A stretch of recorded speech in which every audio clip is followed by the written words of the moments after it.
샬롬, 우리 주 예수 그리스도의 은혜와 평강이 함께하기를 기도하고 또한 축복합니다. 한 주간을 시작하는 월요일 아침입니다. 이 한 주간도 그리스도 예수의 말씀을 따라서 살아감으로 말미암아 하나님이 이루시는 놀라운 것들을 경험할 수 있는 한 주간 되기를 기도하고 또한 소망합니다. 오늘 함께 읽고 묵상할 말씀은 예레미야 23장 33절로부터 40절 말씀입니다. 제가 말씀을 읽습니다. 이 백성이나 선지자나 제사장이 내게 물어 이르기를 여호와의 엄중한 말씀이 무엇인가 묻거든 너는 그들에게 대답하기를 엄중한 말씀이 무엇이냐 묻느냐.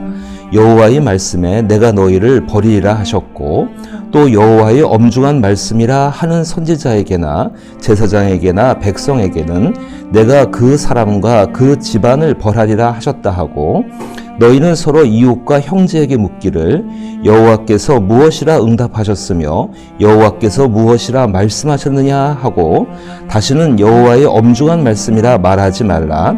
각 사람의 말이 자기에게 중벌이 되리니 이는 너희가 살아계신 하나님 만군의 여호와 우리 하나님 말씀을 망령되이 사용함이니라 하고 너는 또 선지자에게 말하기를 여호와께서 내게 무엇이라 대답하였으며 여호와께서 무엇이라 말씀하셨느냐.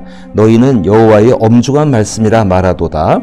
그러므로 여호와께서 이와 같이 말씀하시되 내가 너희에게 사람을 보내어 너희는 여호와의 엄중한 말씀이라 하지 말라 하였으나 너희가 여호와의 엄중한 말씀이라는 이 말을 하였은즉 내가 너희를 온전히 잊어버리며 내가 너희와 너희 조상들에게 준 이 성읍을 내 앞에서 버려서 너희는 영원한 치욕과 잊지 못할 영구한 수치를 당하게 하리라 하셨느니라. 아멘. 예레미야가 23장 가운데에서 10번째 예언을 하면서 이 예언 가운데 하나님이 주신 결론 한 가지가 등장합니다. 그것은 하나님 말씀을 대하는 태도와 그리고 그 태도를 가지고 살아가는 사람들에 대한 중요한 교훈이 됩니다. 예레미야가 활동하던 이 시대 가운데에는 거대하고 구조적인 악이 이 사회를 지배하고 있었습니다. 그 거대하고 구조적인 악으로 인하여서 사람들은 정말로 육체적인 삶은 살아갈지 모르지만은 영적인 삶은 살기가 너무 어려운 것, 아니 사실은 죽어가고 있는 모습이었고 그 모습이 사회에 반영되어서 사회는 심각한 도덕적 붕괴와 그리고 하나님 말씀을 찾아볼 수 없는 그런 시대 가운데 있었던 것입니다. 하나님 말씀, 하나님 이름, 정말 그것들은 많이 사람들에게 의해서 외쳐지고 알려지고 있었지만은 흔했지만은 그 시대 가운데에서 하나님의 말씀을 통해서 하나님의 성품을 발견하고 그 말씀에 공감하고 이해하고 자발적으로 순종하여서 자기를 희생하는 사람은 예레미야와 그리고 예레미야를 따라하려고 했던 몇몇의 소수에 불과했다는 것입니다. 참 예수님의 말씀 그대로 생명에 이르는 길은 너무 좁고 그 길을 찾는 자는 너무 작다라는 그 말씀이 이 말씀 가운데 그대로 생각이 나게 됩니다. 하지만 주 예수께서는 그 적은 물을 향해서 두려워하지 말라라고 말씀하였습니다. 바로 너희 안에 하나님께서 하나님 나라를 두시기를 기뻐하셨다라고 말씀하고 계십니다. 정말로 우리의 삶 가운데에서 거대한 구조적인 악과 그것으로 만연해 있는 그 사회 가운데 살아가면서 하나님 말씀을 따라가는 사람의 모습이 무엇인지를 이 본문을 통해서 우리는 다시 한번 새겼으면 좋겠습니다. 더욱이 그런 사회 가운데에서 개혁이라든지 혁신이라든지 변화, 회복 같은 단어들, 이런 단어들은 무엇인가 올바른 삶을 살기를 원하는 사람들에게는 가슴을 뛰게 하는 단어일 것입니다. 하지만 그렇게 개혁이라든지 변화나 혁신, 회복 같은 것들 속에서 그것이 이루어지게 하는 일 가운데 뛰어들어서 자기를 희생하는 것은 굉장히 고통스러운 상황이 될 것입니다. 오늘 본문 가운데에는 두 종류의 개혁자가 등장합니다.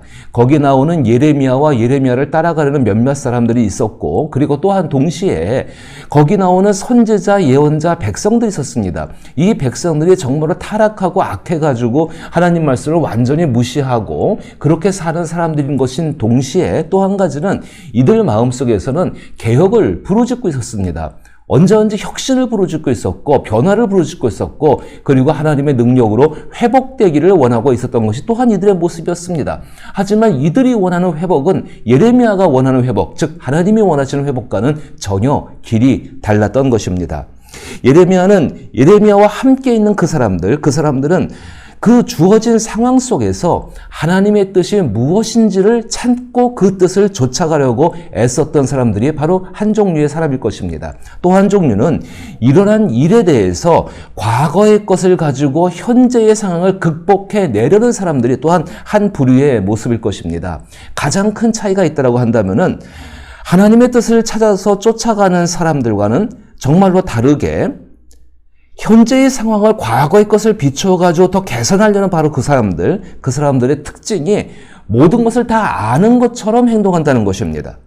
그리고 자기들은 아무런 잘못도 없는 것처럼 그렇게 행동하고 또 그 행동을 위해서 생각하고 말하고 그렇게 하는 것들을, 태도들을 보여주게 됩니다. 그들 가운데 있는 한 가지 내면에 깊이 숨겨져 있는 지독한 거짓은, 악한 것은 자신들이 하는 말이 하나님의 뜻이라고 그들은 항상 주장하게 되어집니다. 사실 그래서 하나님의 뜻만을 쫓고 주어진 그 상황 가운데에서 하나님의 뜻을 찾는 그 사람들은 하나님의 뜻을 발견했기에 주의 뜻이 정말로 단순하기에 이 사람들은 또 할 말이 없는 것입니다. 그러다 보니까는 항상 몰리게 되어지고 어려운 상황 가운데 처해지게 되어집니다. 오늘 본문 말씀 가운데 가장 많이 등장하는 말씀이 엄중한 말씀이라는 단어가 여러 차례 한 8번 정도 등장하는 것 같은데요. 그 엄중한 말씀이라는 말이 등장을 하고 있습니다. 제가 33절 말씀 다시 읽어보면은 이 백성이나 선지자나 제사장이 내게 물어 이르기를 여호와의 엄중한 말씀이 무엇인가 묻거든 너는 그들에게 대답하기를 엄중한 말씀이 무엇이냐 묻느냐 여호와의 말씀에 내가 너희를 버리라고 하셨고라고 말을 하고 있습니다. 이런 표현이 적절한 것 같습니다. 거짓 선지자들과 그리고 제사장들 그리고 그 아래 백성들, 이 백성들이 예레미야에게 물어봅니다. 우리가 아무것도 잘못한 것이 없는데 우리가 어떻게 회복할지를 다 알고 있는 사람들인데 당신이 정말로 왜 하나님께서 우리가 하는 말이 잘못됐고 당신이 하는 말이 하나님의 진짜 말씀이냐고 이렇게 말을 하고 있는 것입니다. 우리가 틀리지 않았다라고 주장을 하고 있는 것입니다. 그때 예레미야가 말한 것은 하나님의 분명한 뜻은 무엇인가 하면은 그 말씀 그대로 내가 너희를 버리리라. 정반대편의 생각이죠. 백성들과 제사장과 선지자들은 예레미야를 제외하고 그 사람들은 하나님이 우리와 함께 하셔서 우리를 회복하시고 우리를 개혁하시고 우리를 변화시키시고 지금 우리가 하고 있는 일이 그 순종의 일 가운데 참여하고 있는 거라고 외치고 주장하고 있습니다. 잘못한 것이 없다는 것입니다. 근데 예레미야는 하나님께서 너희를 버리실 거라고 말을 합니다. 하나님의 뜻이 그거였죠. 이들이 돌아오지 않아서 내가 버릴 수밖에 없다라는 것을 분명히 예레미야에게 밝혔죠. 이런 차이가 있는 것입니다. 정말 중요한 것을 한 가지 기억하셔야 되는데 그 엄중한 말씀이라는 그 단어를 나타내는 히브리 말이 마사라는 말입니다. 그런데 이 마사가 어디서부터 왔냐 하면은 어떤 무거운 짐을 들어 올려서 지고 있는 그 행위를 나타내는 동사에서 왔습니다. 그 동사가 나사라는 동사인데 그 나사로부터 온 명사가 바로 이 마사입니다. 그러니까 이런 것이 되는 것입니다. 그 사람 위에는 마사, 무거운 짐이 지어져 있다. 무거운 짐을 지고 있는 그 사람, 바로 이렇게 말할 수 있습니다. 엄중한 말씀이라고 한다면 그 말씀의 직접적인 뜻은 이것입니다. 저주와 경고가 담긴 하나님의 말씀, 즉 신탁입니다. 신의 이야기입니다. 이것을 짊어지고 있는 사람의 모습이 바로 마사입니다. 그런데 한번 가만히 보십시오. 거기서 거짓 선지자와 또 예언자들, 제사장들, 심지어는 그들의 말을 따라가고 있는 그 백성들, 그 엄중한 말씀, 하나님의 말씀으로 인한 짐을 짊어지고 있지 않습니다. 하나님의 말씀으로 인한 짐이란 게 무엇입니까?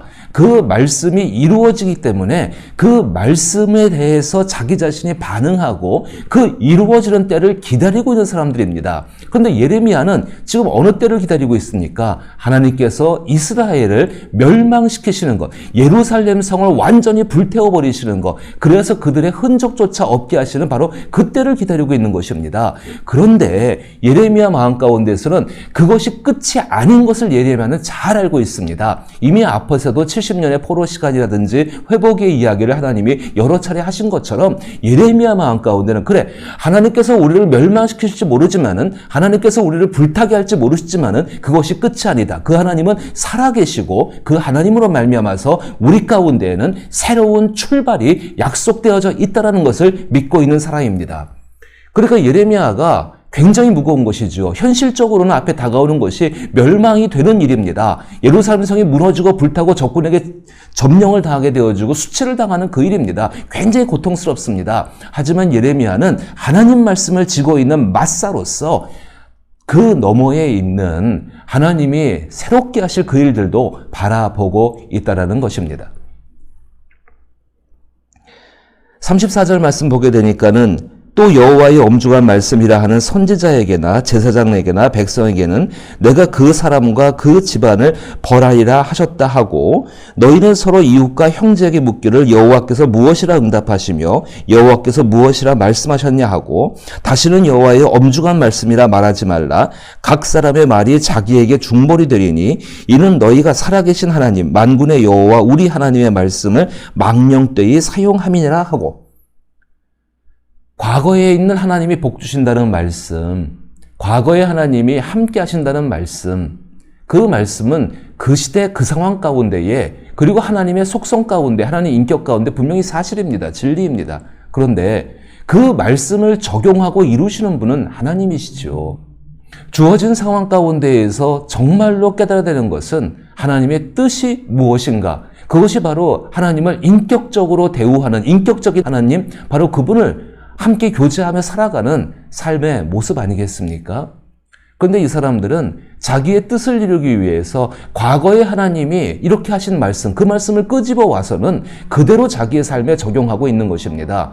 그러니까 그들 말 가운데는 하나님 뜻을 분별하는 것이 아니라 마치 반짠꽃처럼 처방전을 받아서 그 처방전 가지고 순간적인 어떤 것들을, 자기 마음에 있는 불편한 것들을 모면하고자 하는 것이 이들의 모습이지요.